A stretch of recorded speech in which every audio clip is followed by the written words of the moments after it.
और नीट विवाद पर सुप्रीम कोर्ट का बड़ा फैसला। ग्रेस मार्क्स पाने वाले छात्र का रिजल्ट रद्द किया गया है। 1563 छात्रों का स्कोर कार्ड रद्द किया गया। ग्रेस मार्क पाने वाले छात्र दोबारा परीक्षा देंगे। 23 जून को दोबारा परीक्षा होगी। तो नीट विवाद पर सुप्रीम कोर्ट का ये बड़ा फैसला अब सामने आया। जहां एक और लगातार छात्र आक्रोशित नजर आ रहे थे, तो वहीं अब ये बड़ा फैसला सुप्रीम कोर्ट की ओर से लिया गया, जहां पर 1563 छात्र ऐसे जिनका स्कोर कार्ड रद्द किया गया है। ये वो छात्र हैं 1563 जिनकी संख्या है, जिनको ग्रेस मार्क्स मिला और इसी वजह से उनके कार्ड को रद्द किया गया। इन्हें अब दोबारा परीक्षा देनी होगी। तो नीट विवाद पर अब सुप्रीम कोर्ट का यह फैसला सामने आया है। लगातार छात्र आक्रोशित थे, अलग अलग जगह प्रदर्शन भी हुए और अब यह फैसला आया। ये तस्वीरें आप देख रहे हैं जहां पर छात्र इकट्ठा हुए थे। नीट की परीक्षा को लेकर के पूरा बवाल कह सकते हुआ और अब सुप्रीम कोर्ट का यह फैसला आया है। काउंसलिंग पर किसी प्रकार की रोक नहीं लगेगी, यह भी साफ किया गया। इसके साथ ही जिनको ग्रेस मार्क्स दिए गए थे उनका स्कोर कार्ड पूरी तरीके से रद्द कर दिया गया। 1563 छात्र ऐसे थे जिनको ग्रेस मार्क्स मिले थे और अब उन्हें दोबारा परीक्षा देनी होगी, यानी कि 1563 वो छात्र जो कि अब दोबारा परीक्षा देंगे। सबसे पहला हमारा मुद्दा था कि आपने शुरुआत से इसमें गड़बड़ियाँ की हैं।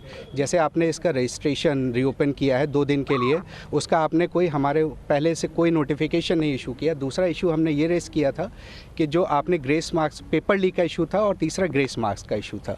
तो आज ग्रेस मार्क्स का इशू कोर्ट ने कंसिडर किया है और उसमें ये कोर्ट ने ये बोला है कि कोर्ट एनटीए ने आके क्लैरिफिकेशन दिया है, कमेटी बनाई जिसके बेसिस पे कोर्ट ने ये बोला है कि ठीक है, जितने भी स्टूडेंट्स ने जिनको ग्रेस मार्क्स अवार्ड हुए हैं ये सब दोबारा से अपीयर होंगे 23 जून को और इनका रिजल्ट 30 जून को डिक्लेयर किया जाएगा। और वहीं सुप्रीम कोर्ट के फैसले के बाद केंद्रीय शिक्षा मंत्री धर्मेंद्र प्रधान ने बड़ा बयान दिया।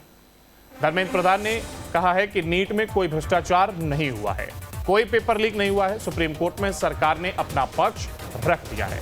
अगर कोई दोषी है तो सजा मिलेगी।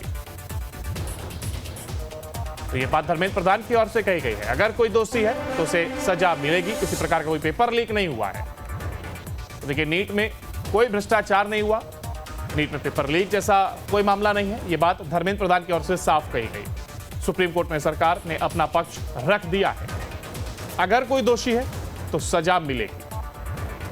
इन तमाम बातों का जिक्र करते हुए धर्मेंद्र प्रधान ने अपनी बात को रखा। सुप्रीम कोर्ट के आए फैसले पर नीट की परीक्षा को लेकर के जो फैसला आया उसको लेकर के धर्मेंद्र प्रधान ने अपनी बात को रखा है।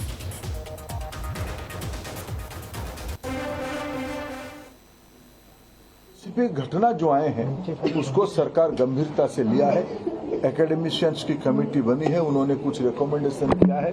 उस हिसाब से सरकार आज कोर्ट के सामने उस पक्ष को रखेगा और बाकी जो नीडफुल सुप्रीम कोर्ट के आदेश से ही कुछ साल पहले से एनटीए की गठन हुई है। पिछले दिनों में आज एनटीए लगभग 3 बड़े बड़े एग्जामिनेशन कराते सक्सेसफुली कराती है, नीट, जेई और सीयूईटी।